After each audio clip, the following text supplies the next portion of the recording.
2, 3, 4. 1, 2.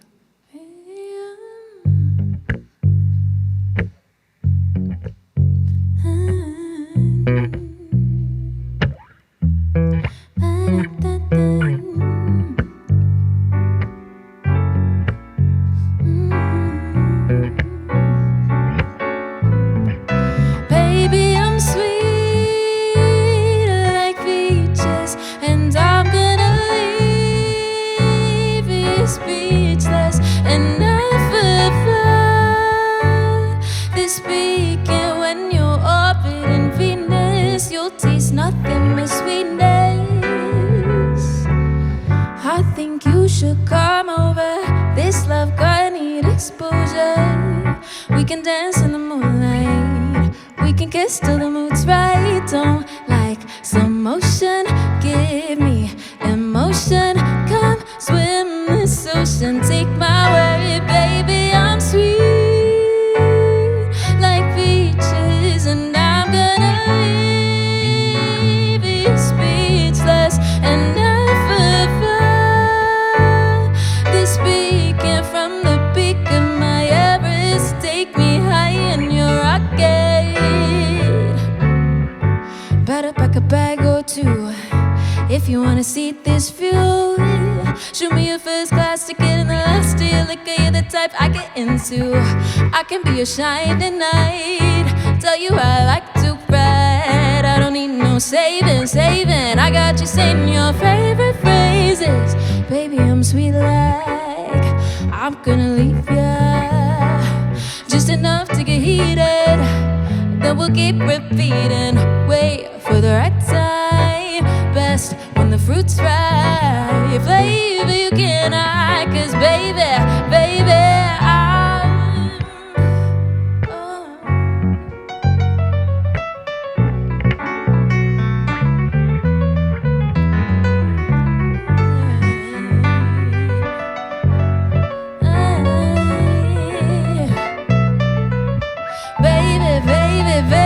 I'm sweet like peaches, and I'm gonna leave you speechless and never find the speaking when you're orbiting Venus. You'll taste nothing but sweetness. Oh, you'll taste nothing but sweetness.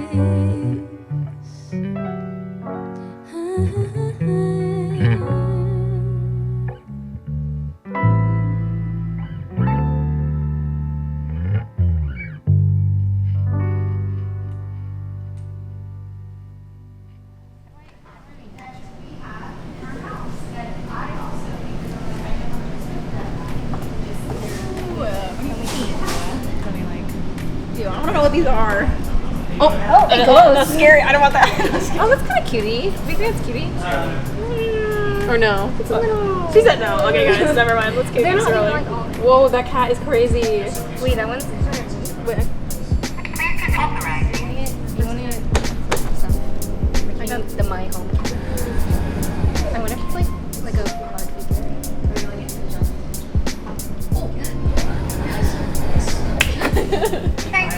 Oh, it says pull. I'm so stupid. Why do they pose like that? I don't know. That's so funny. Actually, I literally have a picture of a cat sitting right now. And I have a picture of a cat like actually sitting. That's a good reminder to stretch when I look at that. They also Ooh, say that. let's guess. I'm gonna guess brown. Brown cat. Brown. I'm thinking like orange. Okay, this is all these. Or black. I love a good black cat. Okay. What do you feel? Oh, I can predict the future. Oh my gosh, this is literally the one I was wait. trying to. I was like, I want this one. Yes. She's a cutie. It kind of matches your outfit, to be honest. Oh yeah, you're right. I literally manifested this. She's so cutie. I'll call her cinnamon roll. Let's put her. Hey yo. Thank you. Cute tooting. So like, hi. Thank you for being here today.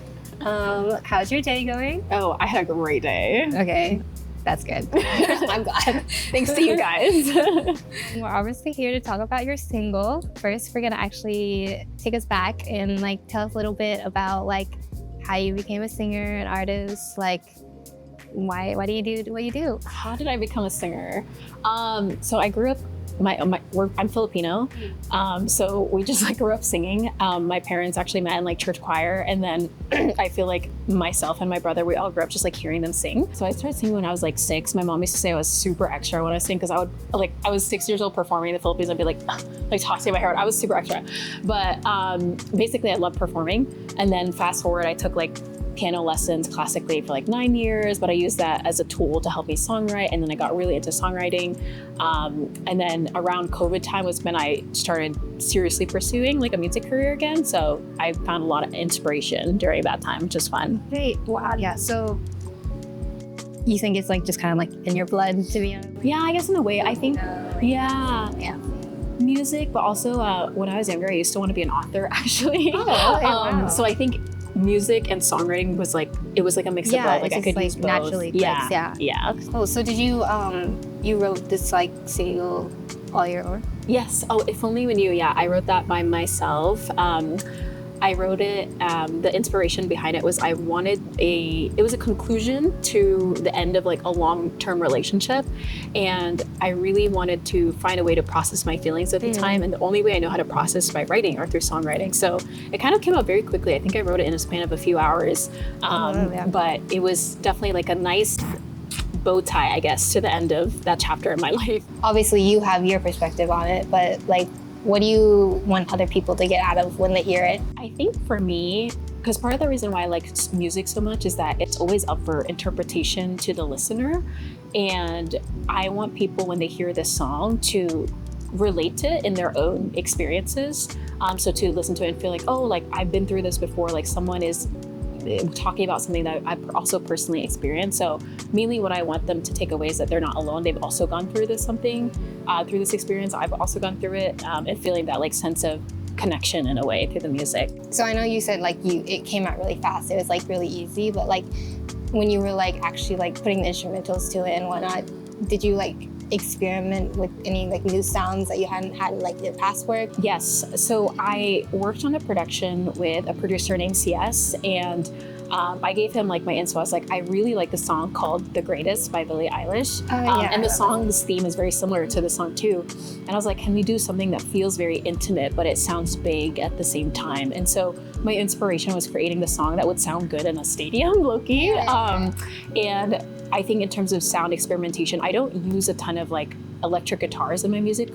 Mostly the song has a lot of layers of that and different synths. So it was really fun to add that in the production of the music. We also changed the chord progression a little bit in the verses from what I initially wrote it. So I really like how the final product came to be. When you like write your music, do you like usually like just write it on guitar at first or piano? I wish I played guitar. Wow, thank you. I play keyboard. I just play piano. Yeah. So I just write on piano, and then usually like through production, like I flesh out the idea a little bit more. Yeah. I also wanted to talk a little bit about like your previous single, Peaches. Oh, yeah. And I saw that it just recently won at the like Filipino Film Fest, right? And like congrats on that. Thank you. And how do you feel like how does it make you feel to have your work like represented in this like Filipino American space and like to like be on that stage and like highlighted? Wow, what a question, my worth.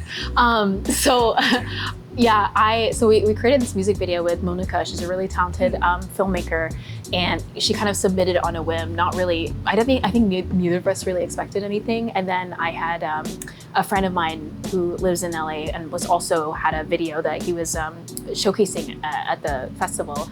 Let me know, hey, like your Peaches music video, I have a feeling it's gonna win, so I'm gonna record and like, you know, we'll see what happens. So it was really cool to get the video. I was like, oh, best music video, Peaches. And I think it was just inspiring to see that take place, one, in a community that I've grown up around, and then also two, it definitely inspired me to like make more visual art too, specifically like music videos, more storytelling, because I really love the aspect of storytelling that music videos can share, that can build upon like the story in the song already. So I definitely want to do more things like that, like short stories through music videos. Yeah. Is there a music video for this single, for If Only We Knew? No, but maybe in the future. Yeah, not right now, but maybe.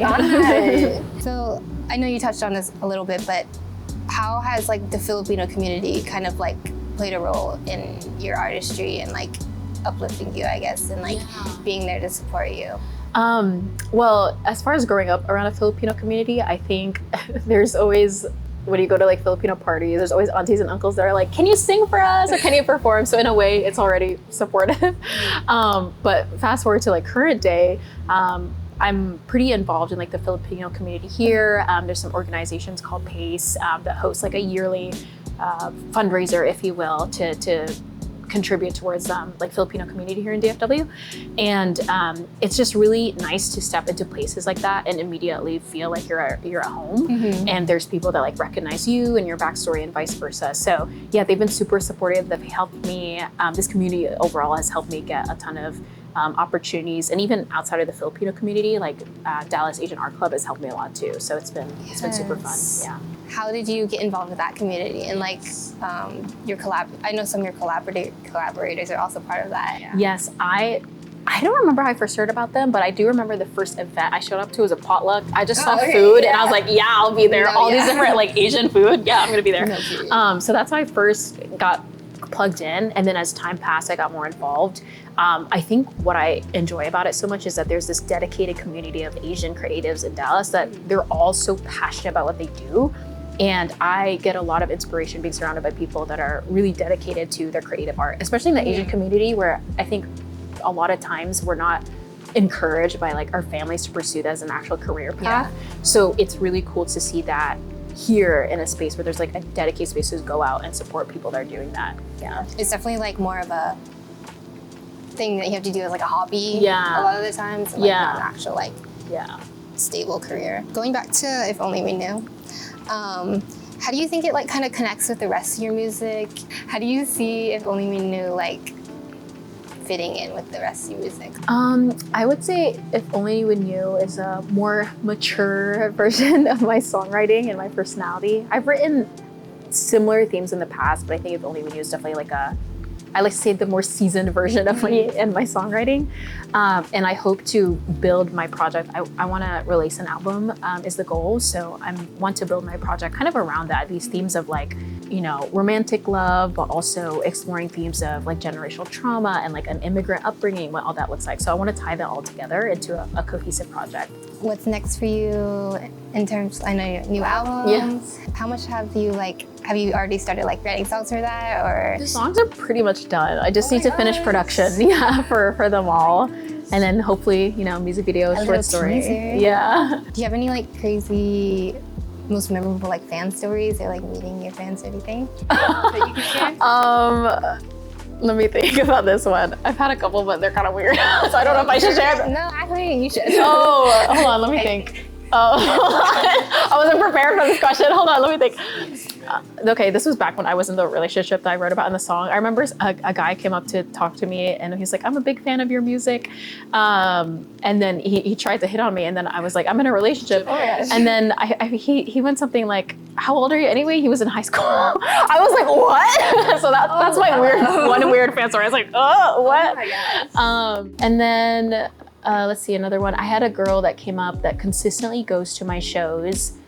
When I sing at Asia Times Square, I sing there about like once a year. It's really cool to see her.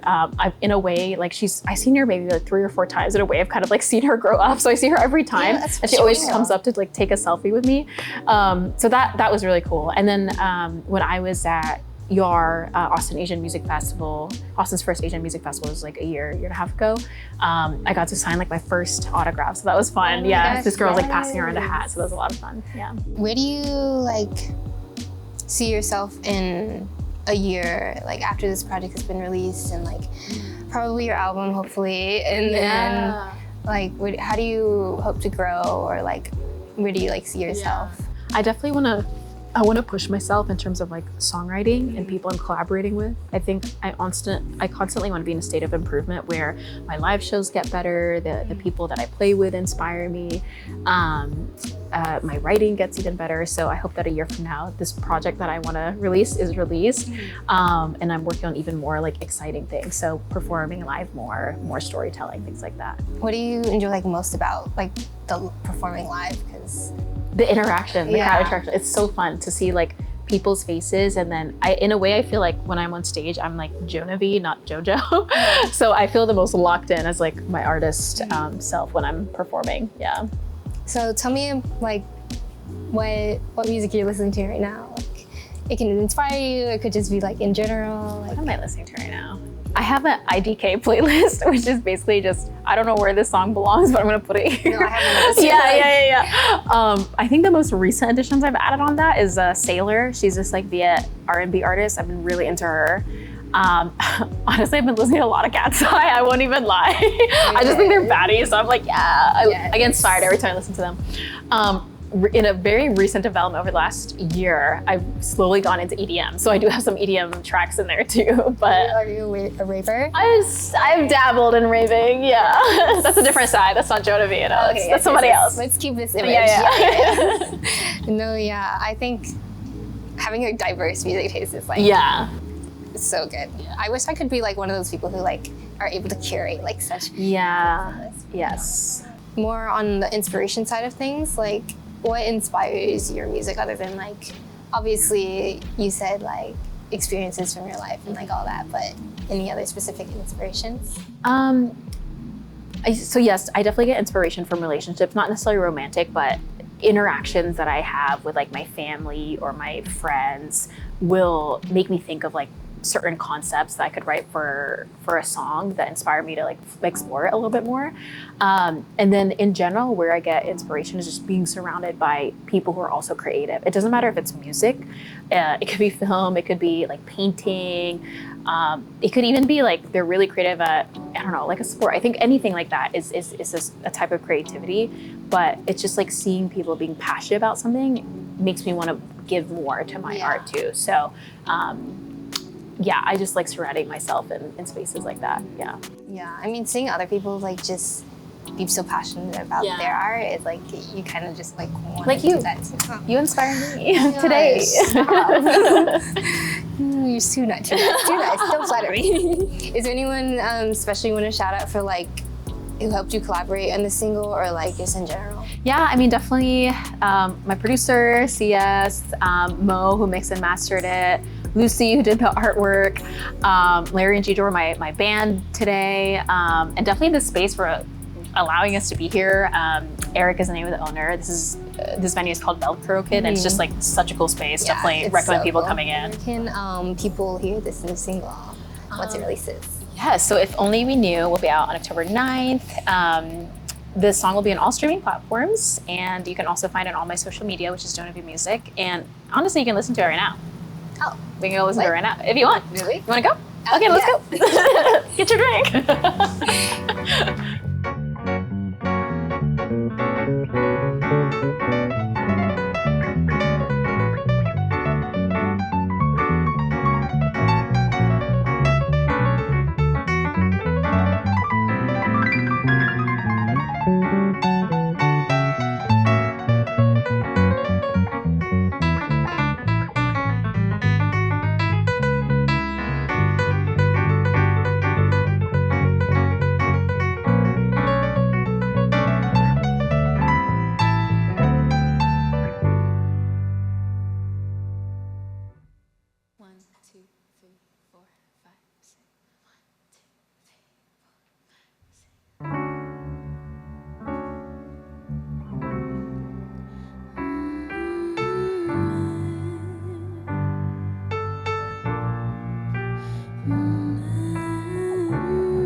Pointing fingers, there's no one to blame. Both of us made so many mistakes. There's no use comparing all our pain. It's heavy no matter how much it weighs. Loving used to come so easily. Laughing was part of the revelry. Now all we do is cry when we speak. Swallow words that we can't bear to breathe. Somehow we both lost composure, turned into strangers. If I had waited for you, like me more than you knew? If I had been patient and true, could you love me through my fear of you? If only we knew broken glass and hidden conversations. Promises look better on the papers. We were young and thought we knew. Now we're grown and actually do. Holding on to happiness feels unreachable and in distress. We tell everyone that they deserve the best, but don't believe it when it's told to us. We traded kindness for attention, constantly sharpened our weapons. If I had waited for you, would you like me more than you knew? If I had been patient and true, would you love me through my fear of you? If only we knew. Wanna lie to myself, say that I can forget, but you're heaven and hell, and I made a big sense. Maybe I'm too depraved to be the one who can save. Think our fate's been written. If I had waited for you, oh, would you like me more than you knew? If I had been patient and true, could you